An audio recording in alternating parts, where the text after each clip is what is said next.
meditation is supposed to be fun. It's not something you do as a grim duty. The trouble with religion as we know it is that it is so mixed up with grim duties. We do it because it's good for you. It's a kind of self-punishment. Well, meditation, when correctly done, has nothing to do with all that. It's a kind of digging the present. It's a kind of grooving with the eternal now. And brings us into a state of peace where we can understand that the point of life, the place where it's at, is simply here and now.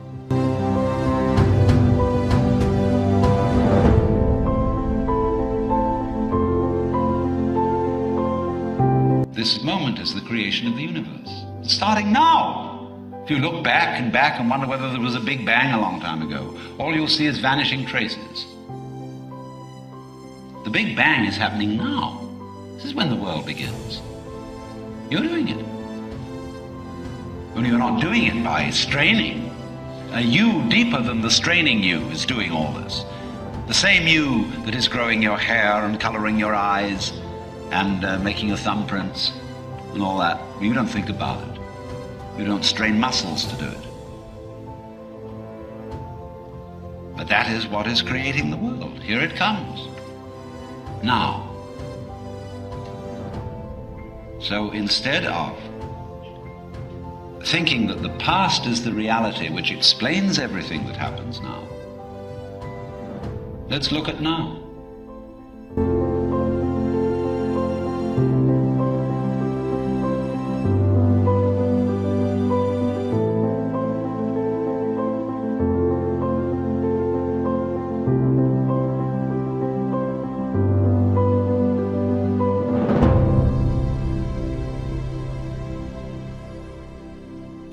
On the Fringe with Dan RadioStyle. At some point I'll name this show, but for now it's just Law of One. It's going to turn into something else. So I feel like it needs a better name than that in the big picture. Whatever. We're going to do this how we're going to do this. We've got so many sessions to go, and really for me it's been about Law of One. It's why I started the channel. I've told people the story. I think one thing that's confusing to many people, especially getting to talk to a dear friend of mine recently, I think there's a fear around this. I certainly assume, I haven't gone searching, but I assume there's some bad press around Law of One, Law of Ra, as it's sometimes called. I feel like it's a supplemental. I don't feel like it replaces anything. I don't feel like it, I'm not trying to talk you out of Christianity or anything weird like that. It's just, this I feel like works with what I've understood, the book of the Bible itself, with the Moro Biglino stuff, especially looking at Hebrew and how it's translated. I've learned a lot from that.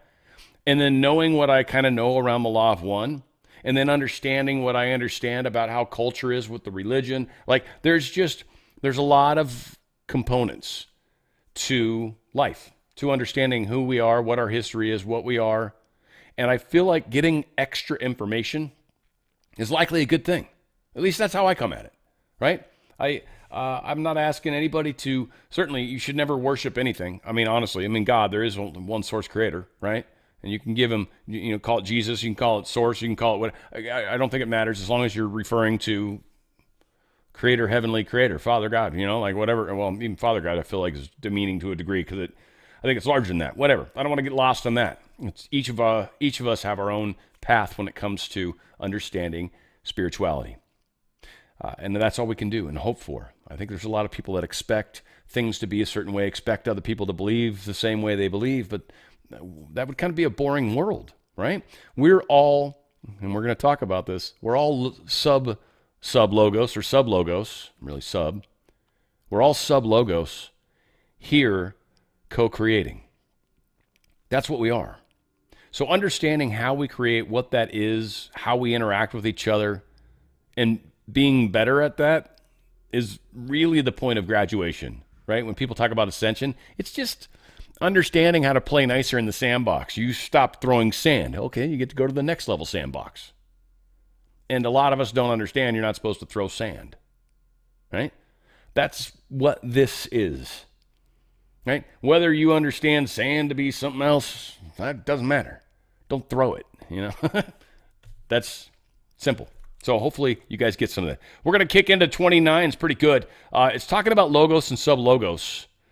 It gets into the way planets form in 29 and 30 today, and the logos around that, which is kind of the energy that created. When, the Bible kind of refers to, in the beginning, there was the word, there was thought, there was, I don't know, I've seen it phrased a number of different ways, but there was this original spark, something. And from that came creation. That's essentially what the logos is. That's source. It's the central creation point, the thing that made all of this. Heavens and everything's, right? And all the in-betweens. And then we come in and we co-create within this. So when a lot of people say like certain things exist, it's God made it. Kind of, because we're made in his image and likeness and all that. But, ultimately we've done it. Some evil people have created some evil things, and regular people have created some regular things, and we've kind of meshed in the middle. Each one of us has to own our creations. What we think and feel and say and do is what we're creating in life. So we need to own that, because that is the point of graduating. That is the point of this show, is for people to understand that your thoughts matter, your deeds matter, your words matter. You cannot just scatter them and think it's not a big deal. It is, especially as you're now aware of it. But it also, like a tool of any kind, can be used for good or for evil. Now, if you let everybody program and mind to F yourself, then you will use your thoughts, words, and deeds in ways that will destruct yourself. If you realize you are your own creator, made in the image and likeness of the true source creator, then you actually take charge of that. You become your own power. And I'm not saying you're more than. No, we were made in image and likeness. Source is what gives this to us. This is why we're here, and we must learn to focus our laser. I've frequently likened it to that X-Man or whatever. I think it's one of the X-Men that's got the laser eyes, right? And he gets the cool glasses later on, but everywhere he looks, laser beams are flying around. You got to focus your lasers in the right place. If you don't, you're going to make shit. Like the parable of throwing the seed out, right? Some of it went on the path, some went in the weeds, some actually went on where it was supposed to go. That is what this is all about. And I'm hoping to help you guys get better at scattering your seed, if you will. All right, so 29, logos and sublogos, huge stuff, and their densities. It's kind of interesting, the questions he asks, and we'll talk more about it. I'll have some notes. And then you guys have questions. My good friend A-Score is going to help bring those together, so it makes it easier. I hope. A-Score, probably owe you money, but all said, I love you guys. You guys helped so much, A-Score, and some people that aren't actually in this show right now because of whatnot. So gravity, we got photons, and we got crystals are all going to be talked about in episode 29, and some really good stuff in here. Again, and they talk about, too, Carla, the channel. We sort of get to know her kind of through some of her experiences and the way that Ra's like, yeah, she's this and that. This one, she's solid. The next one, she's uncomfortable. And so it's a shorter episode. It's funny how it works out, but this is a big part of, I feel like, the experience with the Law of One material as well, as you experience sort of what these three people were going through. There was two people outside of the channel, and the lady, Carla, was the channel. And the lengths they went to try to make the energy groovy, and, it's just, there's something to be said about that. I think there's a beauty with this whole process. All said, episode 29, Law of One, Law of Ra, whatever you want to call it. It's on the Fringe. The Law of One, session 29, recorded February 23rd, 1981. Ra, I am Ra. I greet you in the love and in the light of the infinite creator. We communicate now. Questioner, is our sun, this planetary system as we know it, a sublogos or the physical manifestation of a sublogos? Ra, I am Ra. This is correct. Questioner, then I am assuming this sublogos created this planetary system in all of its densities. Is this correct? Ra, I am Ra. This is incorrect. The sublogos of your solar entity differentiated some experiential components within the patterns of intelligent energy set in motion by the logos, which created the basic conditions and vibratory rates consistent throughout what you have called major galaxy.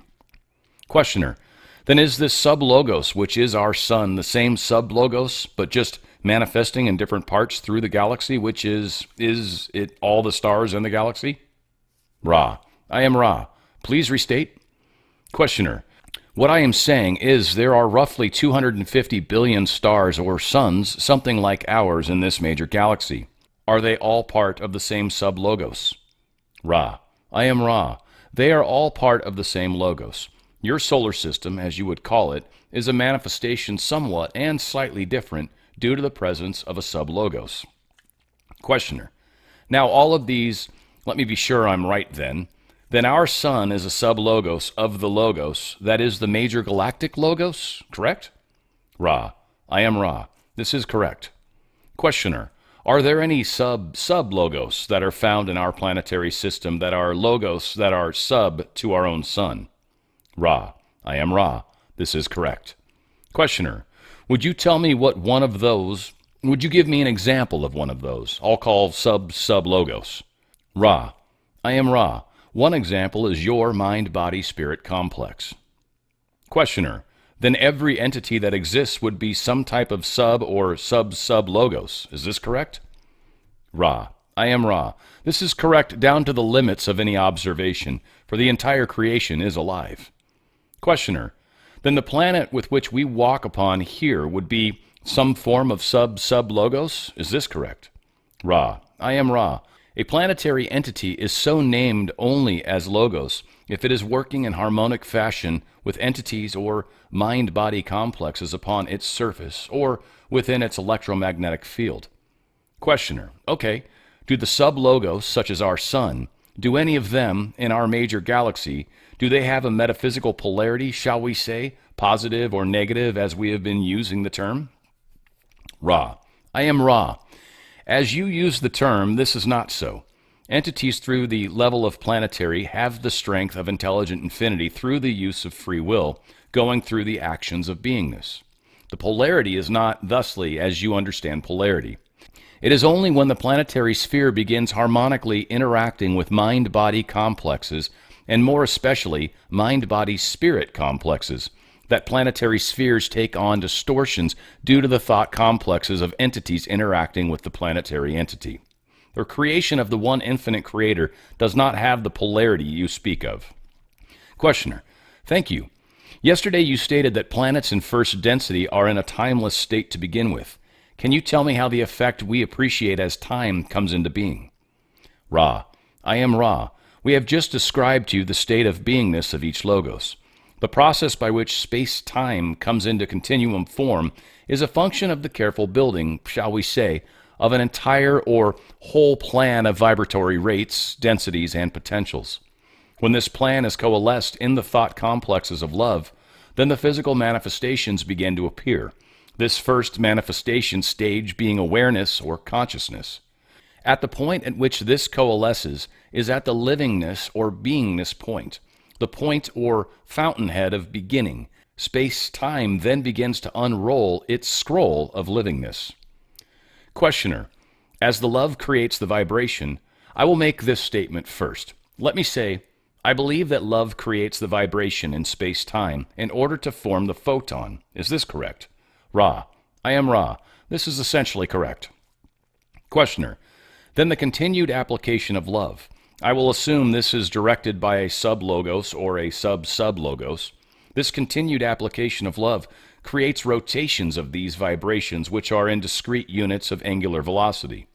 This then creates chemical elements in our physical illusion, and I will assume the elements in the other or what we would call non-physical or other densities in the illusion. Is this correct? Ra. I am Ra. The logos creates all densities.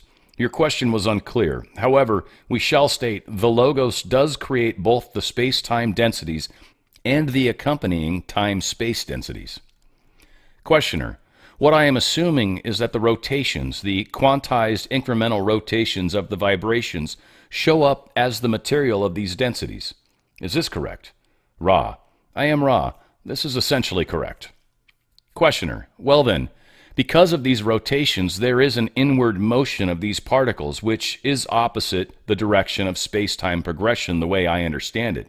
And this inward progression, then, is seen by us as what we call gravity. Is this correct? Ra. I am Ra. This is incorrect. Questioner, can you tell me how the gravity comes about? Ra. I am Ra. This that you speak of as gravity may be seen as the pressing towards the inner light love, the seeking towards the spiral line of light which progresses towards the Creator. This is a manifestation of the spiritual event or condition of livingness. Questioner, now, gravity we know now on our moon is less than it is on our planet here. Is there a metaphysical principle behind this that you could explain? Ra. I am Ra. The metaphysical and physical are inseparable. Thus, that of which you spoke, which attempts to explain this phenomenon, is able to, shall we say, calculate the gravitational force of most objects due to the various physical aspects, such as what you know of as mass. However, we felt it was necessary to indicate the corresponding and equally important metaphysical nature of gravity. Questioner, I sometimes have difficulty in getting, you might say, a foothold into what I'm looking for and trying to seek out the metaphysical principles, you might say, behind our physical illusion. Could you give me an example of the amount of gravity in the third density condition at the surface of the planet Venus? Would it be greater or less than Earth? Ra. I am Ra. The gravity, shall we say, the attractive force, which we also describe as the pressing outward force towards the Creator, is greater spiritually upon the entity you call Venus, due to the greater degree of success, shall we say, at seeking the Creator.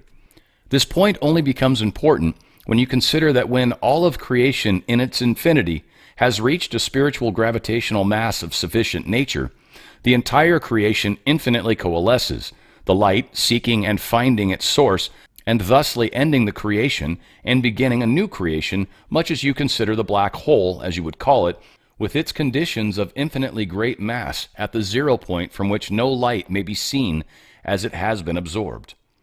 Questioner, then a black hole would be a point. Am I correct in saying it would be a point at which the environmental material has succeeded in uniting the unity or the Creator? Is this correct? Ra. I am Ra.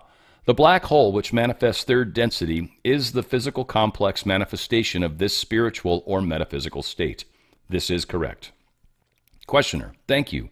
Then when our planet Earth here gets fully into fourth density, will there be a greater gravity? Ra.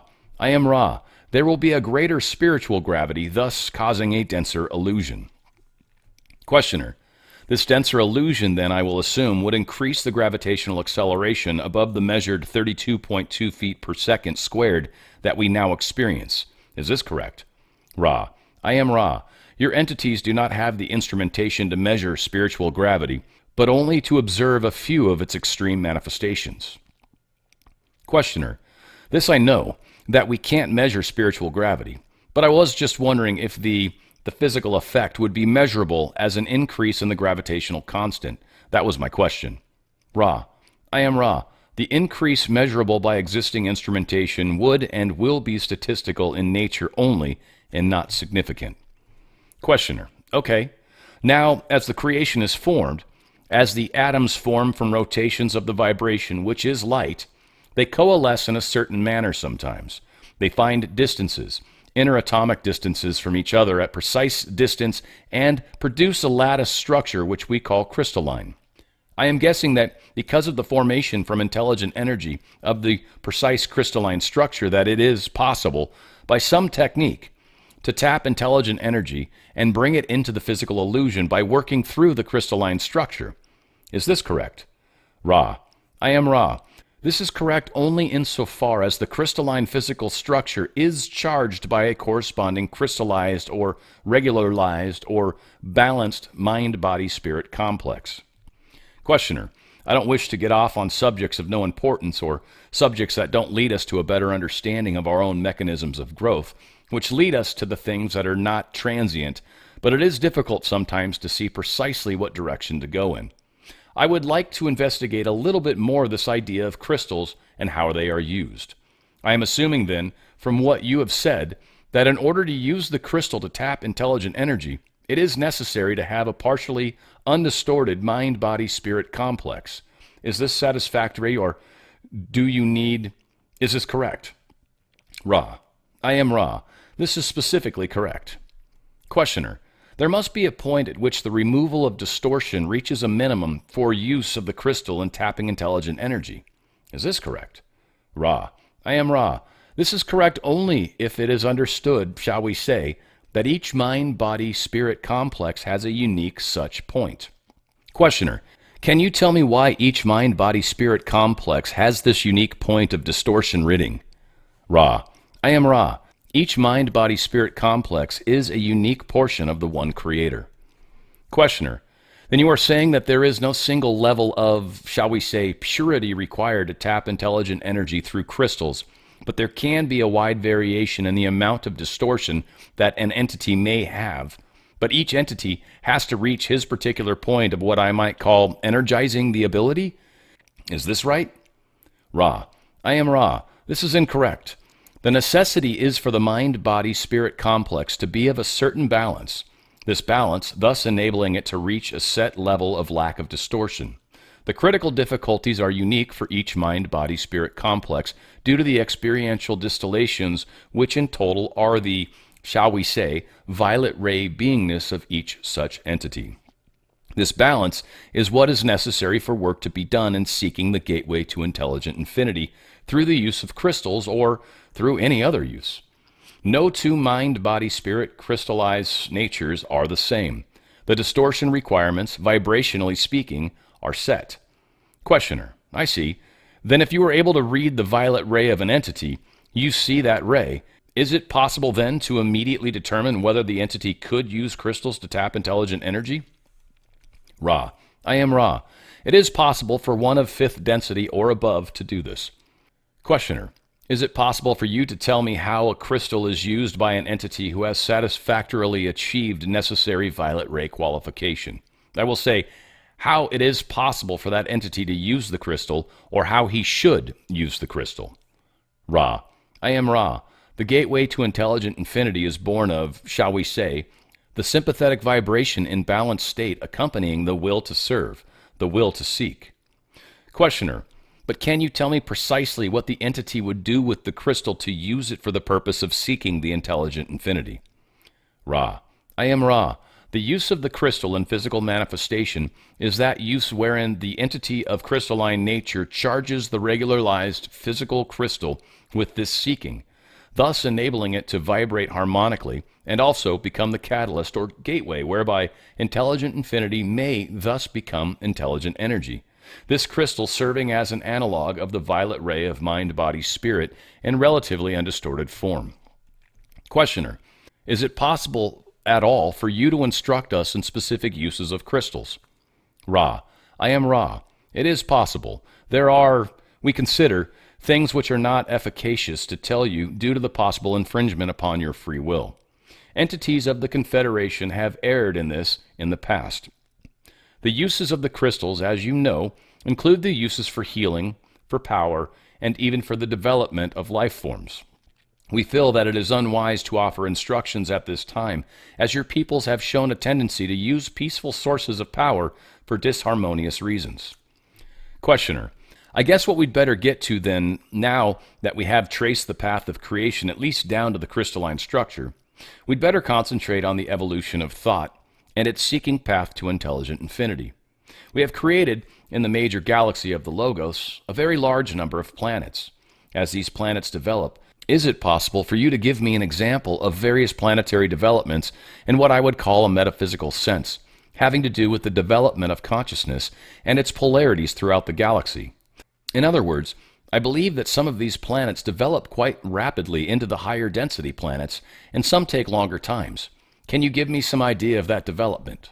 Ra. I am Ra. This will be the final query of this session. The particular logos of your major galaxy has used a large portion of its coalesced material to reflect the beingness of the Creator. In this way, there is much of your galactic system which does not have the progression of which you speak, but dwells spiritually as a portion of the logos. Of those entities upon which consciousness dwells, there is, as you surmise, a variety of time-space periods during which the higher densities of experience are attained by consciousness. Does this fulfill the requirements of your query? Questioner. I'll study it and possibly have something tomorrow since I don't want to overtire the instrument. The instrument had a question, if you have time for a short question, and I will read it. The instrument does not desire to do physical healing work. She already does spiritual balancing by hands. Can she read the private healing material without doing any physical healing? I am assuming that she means, can she read it without creating problems in her life pattern? She does not wish to incur lessening of positive polarity. Can she read this material under those conditions? Ra. I am Ra. We shall speak shortly due to the fact that we are attempting to conserve this instrument's vital energies due to the 3-month period of which we have spoken. This entity has an experiential history of healing on levels other than the so-called physical. Thus, it is acceptable that this material be read. However, the exercise of fire shall never be practiced by this instrument, as it is used in the stronger form for the physical healing. Is there any short query further before we close? Questioner. Is there anything we can do to make this instrument more comfortable or improve the contact? Ra. I am Ra. You are conscientious. The entity is well aligned. I am Ra. I leave you now in the love and the light of the one infinite Creator. Go forth, rejoicing in the power and the peace of the one infinite Creator. Adonai. I'm laughing at myself. First off, I missed an edit, which is not bad considering how many edits there are. This is some of the hardest stuff in the world to read. It's fun as hell. So anyway, yeah, I've got some great notes on this one. This is, at first I was kind of like, I don't know how this one's going to play out, man. I got some cool info while we were playing this one out. So planets' densities. Just to understand, so a planet's a planet that has no density. It doesn't care about service to self, service to others. And as we're going to have it explained later, it's because it's by itself. If you don't have another, hey, there's this other thing. Like, there's no concept of, I wonder if I can help them. Otherwise, it's like, well, I'm like here today again. That's cool. Hello. I'm having a good time, just floating around. Right? Like, I mean, I don't know. I don't know what they think. I don't know what planets think, but that's kind of the density. Now, as they progress up, and start kind of being more close, they're bending towards the light was really kind of the second density. But when you get it up in the third, which is where you start getting people on you and stuff like that, that's where, when the people have densities they choose, or service to self, service to others, they're the ones that start to choose that energy. And that actually then makes the planet aware of that energy. And the planet can decide, I don't care. Or the planet can decide, I want to be this or that. And so planets' densities do actually come into play, but not at first. And again, it's kind of fascinating what they're talking about. Logos versus sublogos. This is huge. So logos is the original creator. The original creator created all this great stuff. Then sublogos, step down logos, image and likeness logos. We created from there. Now, so planets, there's some of these in sub and there's sub logos, but typically if a planet has its own level of beings that exist on it, that would be its sub logos, if you will. So there is concepts of this that can exist in broader definitions, but for the most part, from our standpoint, because we are literally made in the image and likeness of our creator, we're a sub logos. We have an amazing amount of say in what we experience down here. It's trying to get people to understand that. It's pretty crazy. The concept love creates was brought up in this, and it does.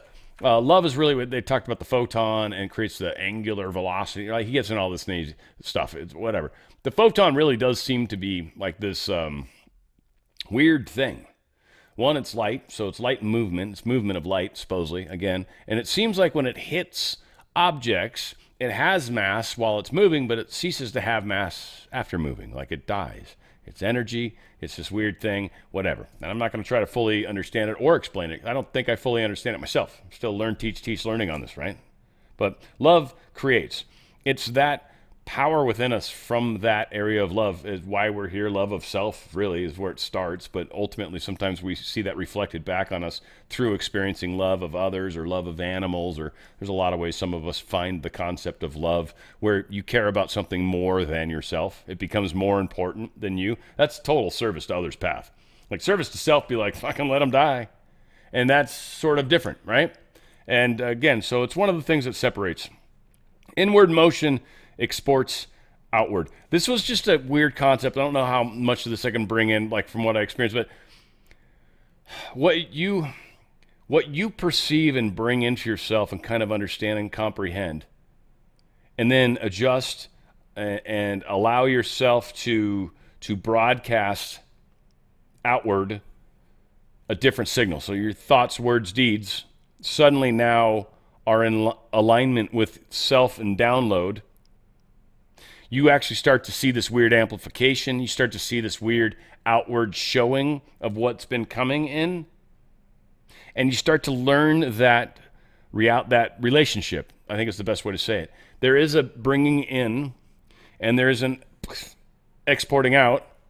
And that creates our realities that we experience. And when we start to pay attention to what we're bringing in or what we're allowing in, it's really what it comes down to, because you control it through your thoughts, words, and deeds. Or if something weird pops in and you're like, ooh, that's not good, then change it. Tune the radio station to something else. Sometimes we're just like openly allowing, we're openly receiving. And so we receive crap information. People will take it, or energies, beings, negative entities, what else? Demons. I don't know. There's all sorts of weird names, right? Like bad angels. Like they'll take advantage of the open microphone, if you will, and put in some jacked up stuff inside your head. And ultimately, you need to be smart enough to be like, oh, damn, did I leave that on? And hit the mute button. And they're kind of laughing on the other side, and so are you. But that is the way the game is played. Evil can only influence you. It cannot make you do anything. It's just whether you keep your microphone open, listen to it, and then react to what they're saying versus what you know to be right. Again, the trick in all of this. So inward motion moves in. As within, so without. That's what that phrase means. It's been, again, bastardized as well and used. It's a tool. Again, it's a tool. It's been used for bad things. Gravity is an interesting thing. So ultimately what gravity is, and they get into the metaphysical side of it, but they also get into the, and this is the thing that, I forget the guy's name, but he gets into it. He's very like engineer-brained, but he gets into the mathematics of it. You know, he's like, well, mass times acceleration of gravity squared, which is 32.2 feet per second squared. Like, all right, that's my acceleration of velocity or whatever, my acceleration downward.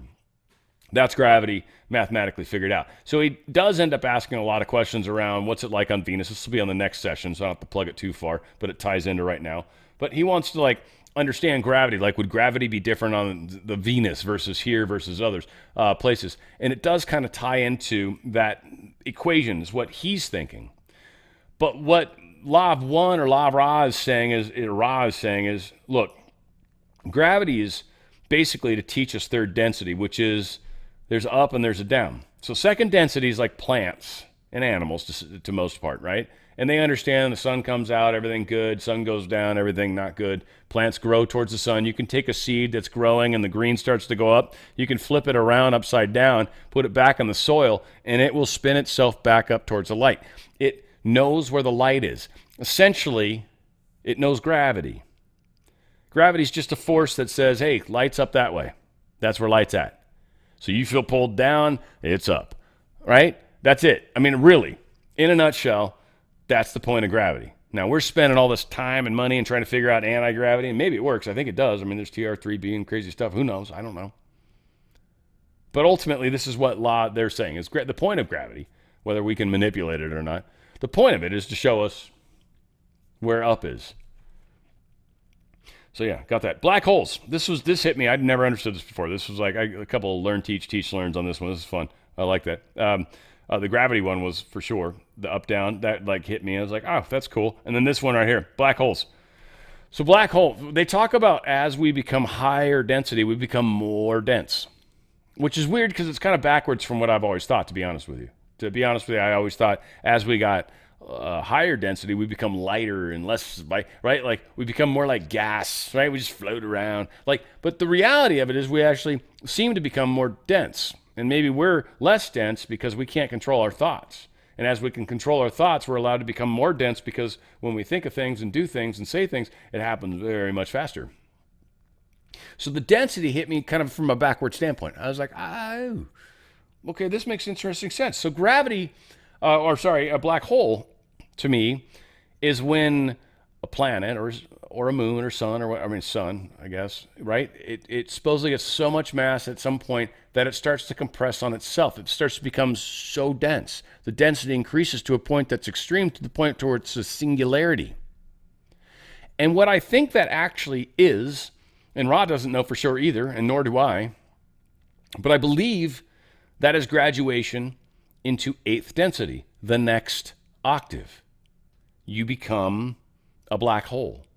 I don't know how else to represent that. It's a point where that density is so insane that light can't even escape, or light doesn't even get out. I don't know. It's a weird thought. Hit me. Whatever. Charging crystals really does come down to, they talk about the violet ray a bunch. I'm going to put these two together because they definitely matter when it comes to charging crystals. Violet ray is going to be your upper chakra.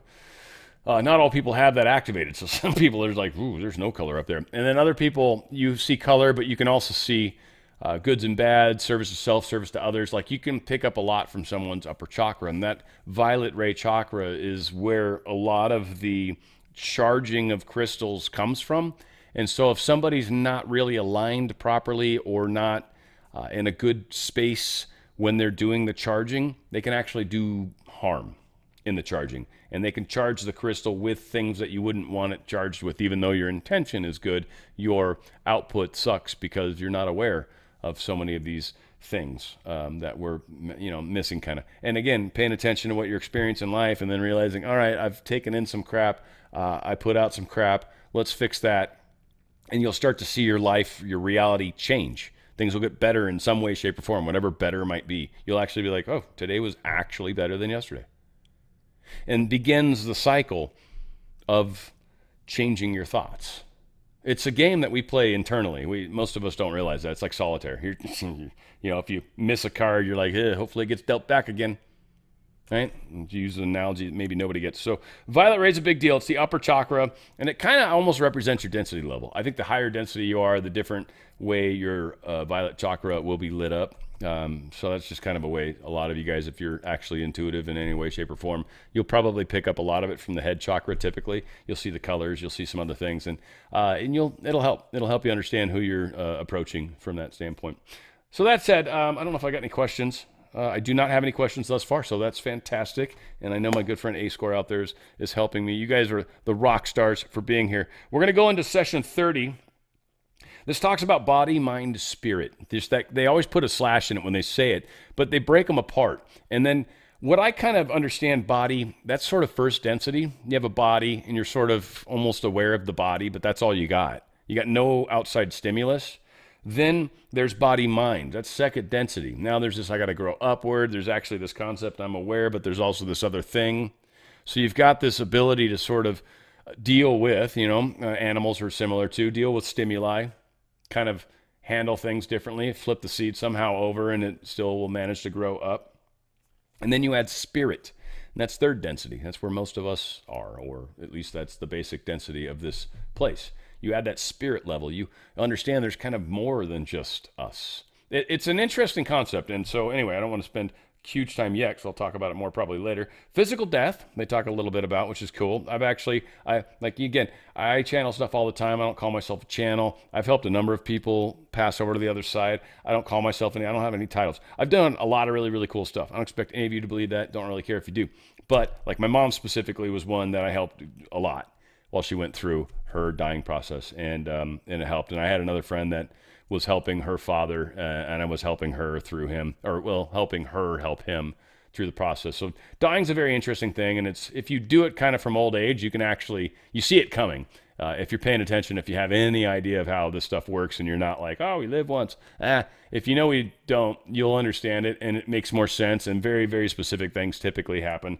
They don't get heavily into that yet. We might get into it more later down the road. I'm not going to as much today, but you can ask questions, but tonight I don't want to get heavily into what people typically see. I hold that question because I think we got more shows to come. We also talk about, this is funny, they call it bisexual pets, which I thought was very interesting. So they talk in the story about two cats that seem to literally be attracted to each other. I don't know. I mean, Ra agrees. It's kind of a weird, I don't know, comes out of nowhere, interesting, crazy story. But a lot of you guys have pets that behave differently with yourselves and with others. And so anyway, I thought there was probably something to that. And then we have planets in our solar system with life. The ones that actually have life, densities more dense. We may not understand. We may not see the life that's there, but it has life. Another one that's funny is Jupiter, and I might bring it up in our discussion afterwards. If not, I'll bring it up when it's appropriate. But Jupiter's kind of funny when it comes to planets, and it's not mentioned. Spoiler alert. But I think there's a reason for that. All said, here's session 30. Oh, thank God, I was afraid I played them out of order. Here's session 30 on the Fringe. The Law of One, session 30, recorded February 24th, 1981. Ra, I am Ra. I greet you in the love and in the light of the one infinite creator. We communicate now. Questioner, I'm going to make a statement and then let you correct it if I've made any errors. This is the statement. Creation is a single entity or unity. If only a single entity exists, then the only concept of service is service to self. If this single entity subdivides, then the concept of service to one of its parts to the other part is born. From this concept springs the equality of service to self or to others. It would seem that as the logos subdivided, parts would select each orientation. As individualized entities emerge in space-time, then I would assume that they have polarity. Is this statement correct? Ra, I am Ra. This statement is quite perceptive and correct until the final phase in which we note that the polarities begin to be explored only at that point when a third density entity becomes aware of the possibility of choice between the concept or distortion of service to self or service to others. This marks the end of what you may call the unself-conscious or innocent phase of conscious awareness. Questioner, thank you. Would you define mind, body, and spirit separately? Ra, I am Ra. These terms are all simplistic descriptive terms which equal a complex of energy focuses. The body, as you call it, being the material of the density which you experience as given space-time or time-space. This complex of materials being available for distortions of what you call physical manifestation. The mind is a complex which reflects the inpourings of the spirit and the uppourings of the body complex. It contains what you know as feelings, emotions, and intellectual thoughts in its more conscious complexities. Moving further down the tree of mind, we see the intuition which is of the nature of the mind more in contact or in tune with the total beingness complex. Moving down to the roots of the mind, we find the progression of consciousness which gradually turns from the personal to the racial memory, to the cosmic influxes, and thus becomes a direct contactor of that shuttle which we call the spirit complex. The spirit complex is the channel whereby the inpourings from all of the various universal, planetary, and personal inpourings may be funneled into the roots of consciousness, and whereby consciousness may be funneled to the gateway of intelligent infinity through the balanced intelligent energy of body and mind. You will see by this series of definitive statements that mind, body, and spirit are inextricably intertwined and cannot continue one without the other. Thus, we refer to the mind-body-spirit complex rather than attempting to deal with them separately, for the work, shall we say, that you do during your experience is done through the interaction of these three components, not through any one. Questioner, upon our physical death, as we call it, from this particular density and this particular incarnative experience, we lose this chemical body. Immediately after the loss of this chemical body, do we maintain a different type of body? Is there a mind-body-spirit complex at that point? Ra, I am Ra. This is correct. The mind-body-spirit complex is quite intact. The physical body complex you now associate with the term body being but manifestation of a more dense and intelligently informed and powerful body complex. Questioner, is there any loss to the mind or spirit after this transition which we call death, or any impairment of either because of the loss of this chemical body that we now have? Ra, I am Ra. In your terms, there is a great loss of mind complex due to the fact that much of the activity of the mental nature of which you are aware during the experience of this space-time continuum is as much of a surface illusion as is the chemical body complex. In other terms, nothing whatever of importance is lost. The character, or shall we say, pure distillation of emotions and biases, or distortions in wisdom, if you will, becoming obvious for the first time, shall we say, these pure emotions and wisdom and bias distortions being, for the most part, either ignored or underestimated during physical life experiences. In terms of the spiritual, this channel is then much opened due to the lack of necessity for the forgetting characteristic of third density. Questioner, I would like to know how the mind-body-spirit complexes originate. How, going back as far as necessary, do they originate by spirit forming mind and mind forming body? Can you tell me this? Ra, I am Ra. We ask you to consider that you are attempting to trace evolution. This evolution is, as we have previously described, the consciousness being first in the first density, without movement, a random thing. Whether you may call this mind or body complex is a semantic problem. We call it mind-body complex, recognizing always that in the simplest iota of this complex exists in its entirety the one infinite creator. This mind-body complex then, in second density, discovering the growing and turning towards the light, thus awakening what you may call the spirit complexes, that which intensifies the upward spiraling towards the love and light of the infinite creator. The addition of this spirit complex, though apparent rather than real, it having existed potentially from the beginning of space-time, perfects itself by graduation into third density. When the mind-body-spirit complex becomes aware of the possibility of service to self or other self, then the mind-body-spirit complex is activated. Questioner: thank you. I don't wish to cover ground that we have covered before, but it sometimes is helpful to restate these concepts for complete clarity, since words are a poor tool for what we do. Just as a passing point, I was wondering, on this planet during the second density, I believe there was a habitation at the same time-space of bipedal entities of which we call the dinosaurs. Is this correct? Ra: I am Ra. This is correct. Questioner: these two types of entities seem to be incompatible, you might say, with each other. I don't know. Can you tell me the reason behind both types of entities inhabiting the same space-time? Ra: I am Ra. Consider the workings of free will as applied to evolution. There are paths that the mind-body complex follows in an attempt to survive, to reproduce, and to seek in its fashion that which is unconsciously felt as the potential for growth. These two arenas, or paths of development, being two among many. Questioner: I see. A news program I saw a couple of weeks ago raised the question of why the dinosaurs vanished, you might say, from our planet suddenly. I know this is unimportant, but I was just wondering what the reason was. Ra: I am Ra. These entities could not feed their body complexes. Questioner: now in the second density, the concept of bisexual reproduction first originates. Is this correct? Ra: I am Ra. This is correct. Questioner: can you tell me the philosophy behind this mechanism of propagation of the bodily complex? Ra: I am Ra. The second density is one in which the groundwork is being laid for third density work.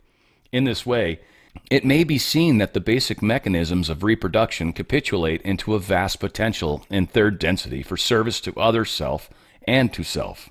This being not only by the functions of energy transfer, but also by the various services performed due to the close contact of those who are, shall we say, magnetically attracted one to the other. These entities thus having the opportunities for many types of service which would be unavailable to the independent entity. Questioner: was the basic reason, the original reason for this then to increase opportunity for experience of the one creator? Is this correct? Ra: I am Ra. This is not merely correct, but is the key to that which occurs in all densities. Questioner: does the process of bisexual reproduction, or the philosophy of it, play a part in the spiritual growth of second density entities? Ra: I am Ra. In isolated instances, this is so due to the efficient perceptions upon the part of entities or species. For the greater part, by far, this is not the case in second density, the spiritual potentials being those of third density. Questioner: I was wondering if the male cat, Gandalf, has benefited by that mechanism in some way or by other mechanisms in increasing spiritual potential or understanding. Ra: I am Ra. We examine this information and find it harmless. The second density entity, sound vibration Gandalf, is a rare sample of its species due first to the previous individualization, secondly, due to the great amount of investment in this particular life experience. This is the greatest catalyst in this entity's progress. It is very unusual, as we have said. However, the experiences of bisexual reproduction, which were of the nature of the entity Gandalf, were to a small extent of spiritual benefit due to an unusual relationship with another entity, this also what you would call a cat. This entity also being of an unusually third density orientation or investment from previous life experiences. Thus, the formation of what could be seen to be recognizably love did exist in this relationship. Questioner: thank you. Can you give me a brief history of the metaphysical principles of the development of each of our planets around the sun and their function with respect to the evolution of the beings? Ra. I am Ra. We shall give you a metaphysical description only of those planets upon which individual mind-body-spirit complexes have been, are, or shall be experienced. You may understand the other spheres to be part of the Logos. We take the one known as Venus. This planetary sphere was one of rapid evolution. It is our native Earth, and the rapidity of the progress of the mind-body-spirit complexes upon its surface was due to harmonious interaction. Upon the entity known to you as Mars, as you may have already discussed, this entity was stopped in mid-third density, thus being unable to continue in progression due to the lack of hospitable conditions upon the surface. This planet shall be undergoing healing for some of your space-time millennia. The planet which you dwell upon has a metaphysical history well known to you, and you may ask about it if you wish. However, we have spoken to great degree upon this subject. The planet known as Saturn has a great affinity for the infinite intelligence, and thus it has been dwelled upon in its magnetic fields of time-space by those who wish to protect your system. The planetary entity known to you as Uranus is slowly moving through the first density and has the potential of moving through all densities. Questioner. Thank you. I was wondering if any of the other planets had a metaphysical evolution. You stated yesterday that much of this major galactic system dwells spiritually as a part of that Logos. By that, do you mean that nearer the center of this major galactic system that the stars there do not have the planetary systems? Is this correct? Ra. I am Ra. This is incorrect. The Logos has distributed itself throughout your galactic system. However, the time-space continua of some of your more central sun systems is much further advanced. Questioner. Well then, could you generally say that as you get closer to the center of this major galactic system, that there is a greater spiritual density? I'll use the term, or that this general spiritual quality is advanced at that area? Ra. I am Ra. This will be the last full question of this session, as the instrument is somewhat uncomfortable. We do not wish to deplete the instrument. The spiritual density or mass of those more towards the center of your galaxy is known. However, this is due simply to the varying timelessness states during which these planetary spheres may coalesce. This process of space-time beginnings occurring earlier, shall we say, as you approach the center of the galactic spiral. We welcome any short tape ends. Questioner. The instrument would like to know if you could tell her whether or not this item, which is called Sam Miller's polarizer, would help her physical well-being. Can you do that? Ra. I am Ra. As we scan the instrument, we find anomalies of the magnetic field which are distorted towards our abilities to find a narrowband channel in this instrument's mind-body-spirit complex. The polarizer of which you speak, as it is, would not be helpful. A careful reading of this instrument's auras by those gifted in this area, and subsequent alterations of the magnetizing forces of this polarizer, would assist the entity Sam in creating such a polarizer that would be of some aid to the instrument. However, we would suggest that no electrical or magnetic equipment not necessary for the recordings of our words be brought into these sessions, for we wish no distortions that are not necessary. Questioner. Thank you. Is there anything that we can do to make this instrument more comfortable or improve the contact? Ra. This instrument is well balanced, and the contact is as it should be. This instrument has certain difficulties of the distortion you would call the muscular spasm, thus making the motionless position uncomfortable. Thus, we leave the instrument. I am Ra. You are doing well, my friends. I leave you in the love and the light of the one infinite Creator. Go forth, then, rejoicing in the power and the peace of the one Creator. Adonai. Good stuff. All right, so just try to get to the notes. I don't see any questions thus far. So if you guys want some, you better get them in. I've only got 4 points that I wanted to bring up. Innocent consciousness. So this was a concept of density in the planet until there was an understanding of service to self versus service to others based off of the inhabitants on the planet, or the sub-logos even, you could say. So from that concept, it now is aware of that, and once it's aware of that, its innocence is over, if you will. Like many people say, like if a child wasn't baptized, or if a child didn't know like which religion was proper, then and they die, what happens to them? Well, they're innocent. They don't know. So it's okay. There's this period of time where you don't have to know because you don't know. And then once you do, again, kids learning the concept that I exist outside of myself is kind of interesting as they slowly learn, the finger and the hands, like they're learning their bodies, right? That concept is happening while they're growing. As they evolve, eventually they become cognizant enough to be held responsible for their actions. Many could debate when that happens, but whatever. So that's kind of that childlike thing too. It's kind of cute. The whole experience here is to learn focus. I don't know if it's training, because again, this is an illusion. It's fake. So again, that's where I think like flat Earth, not flat Earth. Like I don't think it matters, frankly. It's like not really the point of the illusion. The point of the illusion is to learn to focus your energies on things that you want. And there's a lot of distractions that are all around us that are meant to take that focus away and have you focus on something that's not beneficial or something that doesn't go in a direction that works for you, or something that's, if they really win, that's negative and gets you to crash your own self because you're following their thoughts. So really, it's what this is in a nutshell, right? And then we die and we move on to the other side, quote unquote, or the game ends, or we take the goggles off, or whatever the shit. I don't know how it plays out, but that's basically it in a nutshell, right? So the mind, body, spirit concept starts at second density. I kind of got that wrong a little bit, but it transitions into third density. So I was sort of right? Again, right, wrong, teach, learn, whatever. That's what I'm here for. I'm teach, learning. There's a lot of things that I didn't know properly about Law of One. This was like fourth time through it, I think. And so that was kind of why I wanted to do this, was to learn it better. So by trying to teach others, I certainly learn it. So places where I'll probably get things a little meh and get better. But yeah, second density, it starts. And then third density, it leads. And then the point where you become service to self or service to others, or kind of accept the path that you'd like to go, is I think where fourth density starts. So for people that are just getting from third to fourth, that's what they're kind of dealing with right now. Like, is it worth helping others? And F other people, I don't about me, right? Like, all right. So, and again, there's no right or wrong, by the way. If someone wants to be self, all right, go to that path. Yeah, take care of yourself, because by serving yourself, you're serving the others.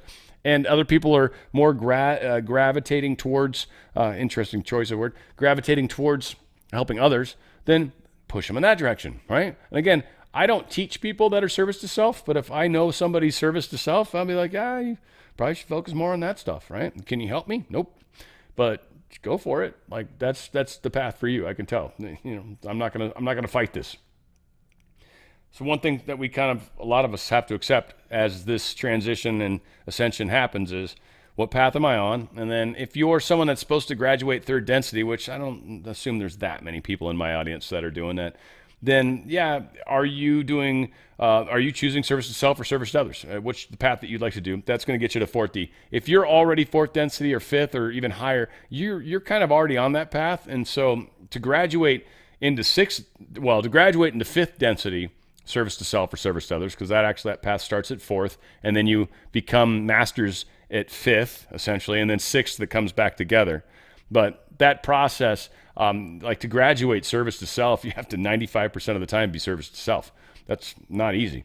And service to others, it's 51% or just over 50% of the time you need to be service to others, and you graduate. So it's not hard. You just most of the time have to be good and kind and not focusing your laser beams on bad things. It's very powerful and important, I guess.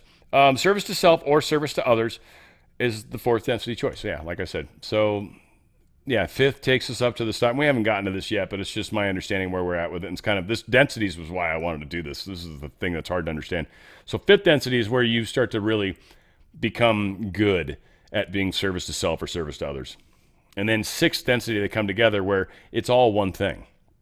Everything. I think it's more where I'm at. This is why I think this is where I'm at, just because I generally see everything as shades of gray. I don't get it all hung up on binary terms. And binary to me is very fourth and fifth density. Very fourth and fifth density.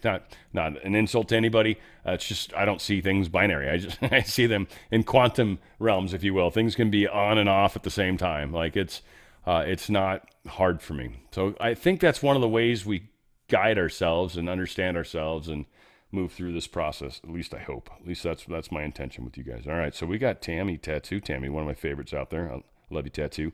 Does Mary Jane help or block the energy while channeling? They talk about that. So it depends on the person. And I think most things depend on the person. Crystals are another thing. There's a lot of components of this process. Tarot is another good one to talk about. Just there's a lot of tools that can be used properly. And there's a lot of tools that can also harm us if we're not properly attuned to them. So smoking marijuana, or even drinking for that matter, though they're slightly different, and Crowley is someone I would read if I were you, if you want to kind of understand it, because there's weird 4 categories, mushrooms, pot, and a couple others, can't remember, like I think the funguses or the cactus stuff, and I don't know, whatever. And then there's the other side, which is more of the man-made stuff. And alcohol being on that side, though not man-made per se, it's a natural process. But these things actually kind of create openings. And if you're aware of what the openings are, if you're aware of the energy that's coming through and are able to discern whether it's good or bad, then you're probably fine. But if you're somebody that you channeled information for your first time and you assume it's right on the money and you don't really pay attention to it, and then you start talking about it to other people and you're talking about doom and gloom and all this other stuff, well, yeah, you're channeling bad information. You've turned your microphone on to somebody that you probably should have caught on at some point that wasn't a positive source. So if we're not at that level, it becomes dangerous. And so to a large extent, it's why I'm cautious sometimes of how much information I'm willing to divulge to everybody, because not all people are. Some people would take the information and destroy themselves with it. And so I try hard, but your question is not within that realm. I'm not saying it for that reason. It's just, I'm using it as a great example. But no, you ask a wonderful question. I smoke it. I find it's weird is when I don't smoke it for a little while. I just did this recently. I like no alcohol, no pot for like 5-6 days. And then I, kind of got back into both a little bit. And it was just weird. And I've been fully different with it. And the experience I have right up front is very different than if I found myself waking and baking, if you will, and just, being stoned all the time. So again, there's a lot of components to this, and I hope I've answered your question. I know not necessarily easily, but I feel like I'm answering a lot of people's question, and it's not simple. It depends. You, Tattoo Tammy, knowing who you are, I don't think it's doing you harm. Honestly, I think you're good with it. I think it helps put you in a place where you're creative and you sort of vibe into that. I noticed that with me on alcohol a little bit. The first little bit of alcohol for me flips this weird switch inside of me, and it's just strange. When I go too far, that's when I start seeing a lot of the more negative stuff. So it's kind of a weird thing that I've experienced. But yeah, token for me too. For me, it makes me talkative. Makes me chatty, but I do pull information out. It makes me easier for me to channel. There's like some components to it. So again, if I'm not saying it's a good idea for everybody, what I am saying is you should know thyself. I hope that's a pretty good disclaimer. I feel bad having to say all that, but I feel like that's important. Marine in the Woods, the Lord is still righteous, infinitely so. How do you reconcile this with the non-binary? I don't try to, Marine. I'm not here to answer I'm not trying to connect your dots of religion to this. This is a transition, and you can learn that as you will. But that's not for me to tell you. That is for you to figure out on your own, sir. And disregard everything I say. That would be my recommendation. If that feels good to you, then do that. You're not necessarily... Well, yeah, do that if you wish. Shades of Gray, and then I guess Marine in the Woods doesn't like that either. I don't know if that doesn't make sense to you. You might be more on the third density side of things, and that's cool, dude. That's totally cool. But yeah, I'm not going to put words in your mouth. I'm not going to put thoughts in your head. You can handle this however you'd like. It's totally up to you, sir. Totally up to you. Normally you're funnier too, which is unfortunate that we've gotten to this weird place. September's question: what happens if someone in this life murders and other bad things? How are they affected in the next life? That's a deep question. I'd love to answer it. I'd love to answer that, but I'm thinking of Marine right now, right? I'm thinking, there's a bunch of this audience that's not ready for that. Ask me that question again when we get 10, 15 sessions into this. And sorry, Marine, I'm not trying to be a jerk. I'm just trying to say you're not ready for that answer. Not even that's going to blow your mind up. I think there's a lot of people that come at this from a very religious perspective. Folks, if you're very, very religious and you listen to my channel because of the news and you like that, please keep listening to that. This show is not for you. It's just not. Watch my music show tomorrow, 3 o'clock Pacific, 6 o'clock Eastern. That show's good for you. Totally cool. This show's not for you. It's just not. And that's cool. There's nothing wrong with you. You are more right than the rest of us. 100% guarantee. But that is not the point of this. This show is for people that are here, that are teachers of teachers. This is people that are literally questioning some of the things that they've been told numerous times in their life. And they're like, this doesn't quite make sense. And I'm not trying to change anybody's mind. I'm trying to give you extra information to help fill in the missing dots. Because there's a beautiful picture in front of each and every one of us, but most of us are missing some of the dots. I can't give them to you. Only you can. But opening your mind up to some other things and other thoughts and other expansions, you'd be amazed what you might end up seeing. Again, I'm just here to help. I can't do anything. I can't force anybody, and I don't want to. So what happens when we die? The answer's pretty cool. It has a lot more to do with us as individuals than necessarily this God and hell thing. But again, it's a step that's a little bit outside of where we are at the moment, I think. We'll see how this plays out as we get another 30 sessions in, how much of the audience has fallen and how much we've gained. Because it will be different, and it'll be a different group of people that I think are going to move forward through this. And it's not for everybody. It's not supposed to be. It was never intended to be. That was never the point. It's not why I started this channel. I just ended up grabbing a bunch of people I didn't realize I was going to grab. I love you guys.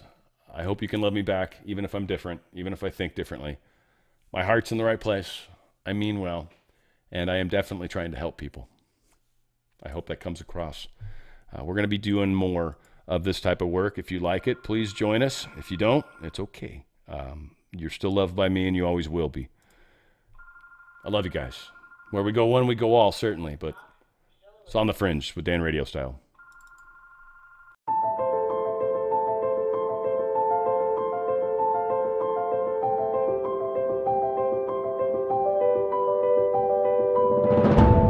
Meditation is supposed to be fun. It's not something you do as a grim duty. The trouble with religion as we know it is that it is so mixed up with grim duties. We do it because it's good for you. It's a kind of self-punishment. Well, meditation, when correctly done, has nothing to do with all that. It's a kind of digging the present. It's a kind of grooving with the eternal now. And brings us into a state of peace where we can understand that the point of life, the place where it's at, is simply here and now.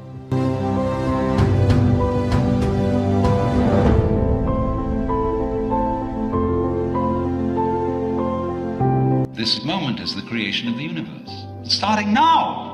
If you look back and wonder whether there was a big bang a long time ago, all you'll see is vanishing traces. The big bang is happening now. This is when the world begins. You're doing it. Only you're not doing it by straining. A you deeper than the straining you is doing all this. The same you that is growing your hair and coloring your eyes and making your thumbprints and all that. Well, you don't think about it. You don't strain muscles to do it. But that is what is creating the world. Here it comes. Now. So instead of thinking that the past is the reality which explains everything that happens now, let's look at now.